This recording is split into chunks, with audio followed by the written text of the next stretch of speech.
नमस्कार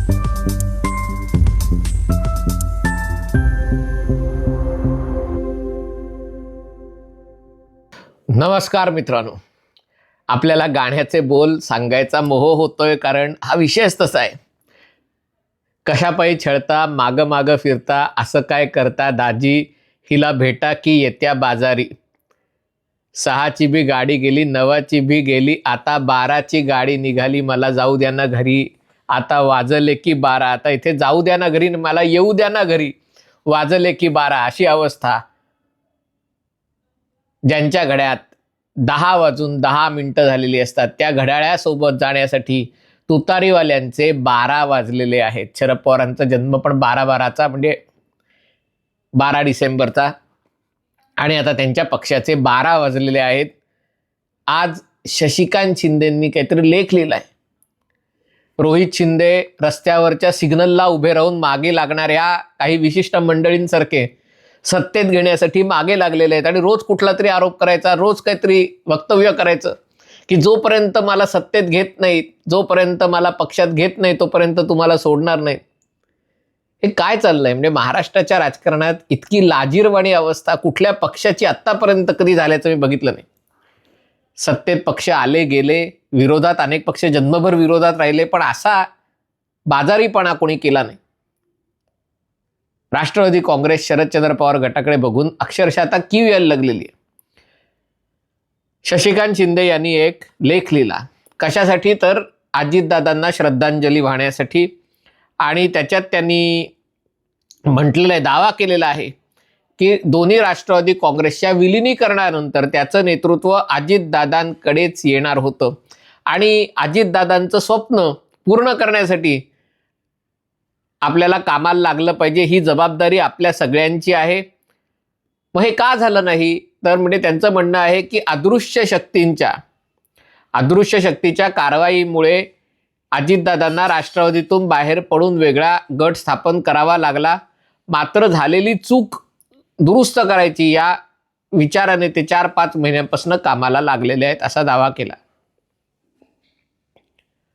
आता गंमत म्हणजे या लेखाचा अर्थ, खरं तर या लेखाची दखलही घ्यायची गरज नाहीये, कारण राष्ट्रवादी काँग्रेस हा एका प्रकारे संपत आलेला पक्ष आहे.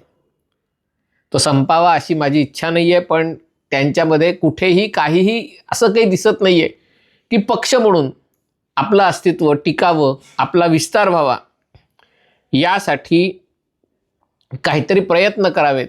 कारण कुठलाही पक्ष राजकारणात विचारधारेच्या आधारावर असतो, आणि राष्ट्रवादी काँग्रेसला विचारधारा नाहीये.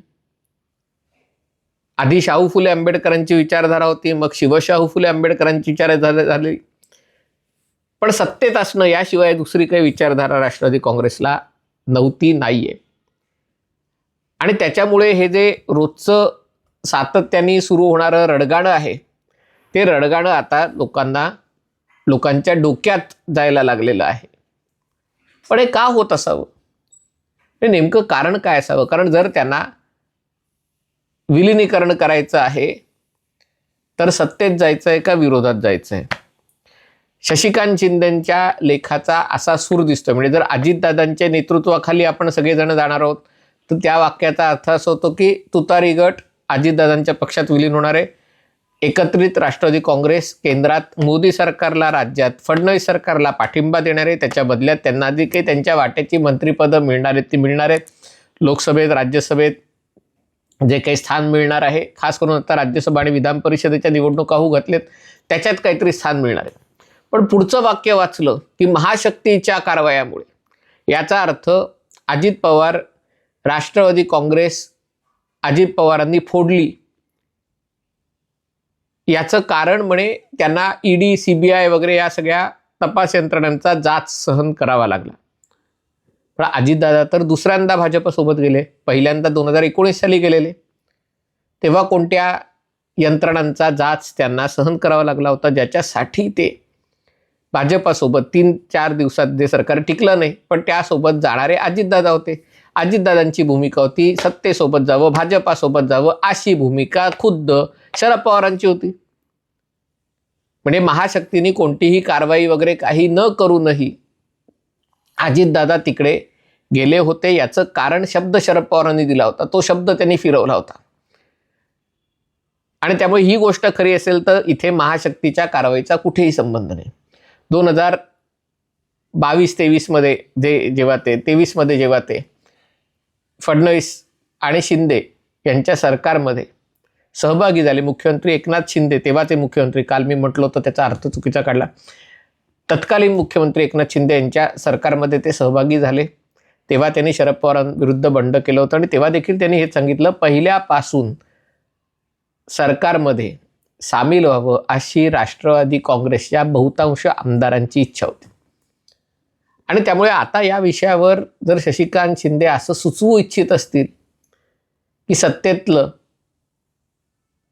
पान सोडून भरल्या ताटावरनं उठून शरद पवारांच्या पक्षामध्ये सहभागी व्हावं आणि दोन्ही पक्षांची मिळून घड्याळ ही चिन्ह ठेवावं आणि मोदी सरकारच्या विरोधात लढावं आणि 2029 साली पुन्हा एकदा संघर्ष करून शरद पवारांना पंतप्रधान बनवावं, सुप्रिया सुळेंना मुख्यमंत्री बनवावं, अशासाठी राष्ट्रवादी काँग्रेसचे बरेचसे आमदार उत्सुक आहेत. परंतु विलन असलेले प्रफुल्ल पटेल आणि सुनील तटकरे यांच्यामुळे होत नाही. कारण त्यांनी सुनेत्राताई पवार, पार्थ पवार, जय पवार यांना एक किडनॅप केलंय, त्यांना एक त्यांच्यावर कुठला तरी दबाव टाकलाय, ज्याच्यामुळे त्यांची इच्छा असूनही सुनेत्राताई पार्थ आणि जय पवार हे त्यांच्या बाजूनी आहेत, इकडे येत नाहीयेत. असं जर असेल तर मग अग्रलेख लिहून काय होणार आहे, म्हणजे उद्बत्ती अग्रलेखाची दाखवून काय होणार आहे. जर सत्तेत जायचं असेल तर कधीही सत्तेत जाण्याचा मार्ग मोकळा आहे. मुद्दा इथे आहे की एप्रिलमध्ये राज्यसभेच्या निवडणुका आहेत आणि राज्यसभेच्या निवडणुकांमध्ये शप गटाला भोपळा मिळणार आहे, भोपळा. कारण त्यांच्याकडे जेवढे आमदार विधानसभेत आहेत त्या आधारावर राज्यसभेत खासदार म्हणून जाणं अवघड आहे. लगेच मग असं म्हणतात शरद पवारांना तुम्ही समजू नका, शरद पवार धुरंधर आहेत, शरद पवार कुठूनही राज्यसभेत जाऊ शकतात ना. शरद पवारांकडे त्यांची मैत्री आणि त्यांची जी काय पोहोच संपत्ती जे काय आहे त्याच्या आधारावर शरद पवार लेह लडाखमधूनही राज्यसभेवर जाऊ शकतात, कन्याकुमारीहून जाऊ शकतात, आसाममधूनही जाऊ शकतात, कुठूनही जाऊ शकतात. पण स्वतःच्या राज्यातनं राज्यसभेत न जायला ते काही मनमोहन सिंग नाही आहेत किंवा मनमोहन सिंग यांच्यासारखी त्यांची अवस्था नाही झाली की कुठून तरी आसाममधनं राज्यसभेवर पाठवलं. आणि त्यामुळे शरद पवारांसाठी जर राज्यसभेवर जायचं असेल तर महाराष्ट्रातनं जाणं महत्त्वाचं आहे. महाराष्ट्रातनं जायचं तर त्यांच्या पक्षाचे जे काही 10 आमदार आहेत ते त्याच्यासाठी पुरेसे नाही आहेत. ही गोष्ट लक्षात घेण्यासारखी आहे. तीच गोष्ट म्हणजे 3 वर्ण शून्यावर आकडा येणार आहे. कारण तिथे उबाठा सेना चावडगिरी करणारच. उबाठा सेना आणि काँग्रेस यांची दिलजमाई अशा वेळेला होऊ शकते. परभणीत तर ती झालेलीच आहे. त्यामुळे जसा परभणीला महापौर दिला तसा उबाठा गटाने कोणतरी मुस्लिम चेहरा राज्यसभेला दिला तर काँग्रेस त्यांना पाठिंबा देऊ शकतं. मग कदाचित इतरही पक्ष आहेत जे छोटे मोठे ते त्यांना पाठिंबा देऊ शकतात शरद पवारांच्या पक्षाला दूर सारून. आणि त्यामुळे राज्यसभेत त्यांना भोपळा मिळण्याची शक्यता आहे. तीच गोष्ट विधान परिषदेत आहे. तिथेही उद्धव ठाकरेंना स्वतःच्या आमदारकीची चिंता असल्यामुळे ते तिथे कोणतेही थराला जाऊ शकतात. कदाचित राज्यसभेत काँग्रेसला पुढे करू शकतात, विधान परिषदेत स्वतःला मतं मिळवू शकतात. आणि त्यामुळे राष्ट्रवादी शरदचंद्र पवार गटाला काँग्रेसवरही विश्वास ठेवता येणार नाही आणि उबाठा सेनेवरही विश्वास ठेवता येणार नाही. आणखीन एक पंचायत अशी झालेली आहे म्हणजे राजकारणात कुठलीही गोष्ट स्थिर राहत नाही. 15 दिवस महिना झाला की लोक गोष्टी विसरून जातात. महाराष्ट्राच्या राजकारणात गेल्या 5 वर्षात काय काय झालं लोक विसरून गेले. विधानसभेचा निकाल विसरून गेले, लोकसभेचे निकाल विसरून गेले. लोकसभेचे निकाल लोक विसरले नसते तर भाजपला त्याच्यानंतर एवढं मोठं यश मिळालं नसतं. पण ते भाजपला यश मिळालं याचा अर्थ लोक हे निकाल विसरून पुढे गेले. आणि त्यामुळे राष्ट्रवादी काँग्रेस शरदचंद्र पवार गटाच्या लोकांना वाटतंय की आणखीन 15 दिवस महिना गेला, समजा राष्ट्रवादी काँग्रेसनी सुनेत्राताईंना आपलं राष्ट्रीय अध्यक्ष निवडलं, ही जी चर्चा आहे जी आता माध्यमं अगदी हिरिरीने चालवत आहेत ती चर्चा चालवण्यात त्यांचाही रस संपून जाईल. सगळेजण प्रश्न हाच विचारत आहेत की हे विलिनीकरणाची विचारधारा काय. म्हणजे खरी विचारधारा नाहीच आहे सगळ्यांना माहिती आहे, पण सांगायची विचारधारा काय, दाखवायची विचारधारा काय, तेही जर तुम्ही सांगू शकत नसाल तर मग त्या विलिनी करणारा एका प्रकारे निर्लज्ज विलिनी म्हणजे सत्ता तुराम न भयम न लज्जा अशा प्रकारचं हे वागणं आहे. जे नटरंग चित्रपटातलं गाणं आहे की जाऊ द्या ना घरी, तसं आता यांचं चाललंय मला येऊ द्या ना घरी, आता वाजले की 12, कशापायी छळता मागं मागं फिरता,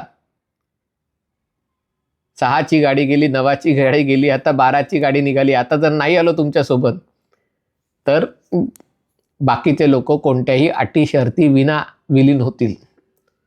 आणि हे भाजपालाही माहिती आहे आणि हे प्रफुल्ल पटेल, सुनेत्राताई आणि तटकरेंनाही माहिती आहे.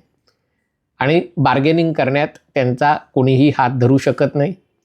आणि त्यामुळे महिना 2 महिना टांगवलं तर कुठल्याही अटी शर्ती विना मंत्रिपदाशिवाय, खासदारकी आमदारकी शिवाय सध्या असलेले आमदार खासदार सगळेच्या सगळे तिकडे जाऊ शकतात.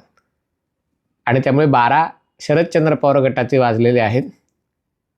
त्याच्यासाठी सगळ्या राजकारणाला वेठीस धरण्याचं काम, दुसरा विषय महाराष्ट्राच्या राजकारणात नाही हाच विषय आहे असल्यासारखं करण्याचं जे प्रयत्न चालू आहेत ते खरोखरच हास्यास्पद आहेत. हा व्हिडिओ आपल्याला आवडला असेल तर कृपया लाईक करा, शेअर करा आणि चॅनल सबस्क्राईब करण्याची विनंती. तुर्तास इथेच थांबतो. पाहत रहा MH48.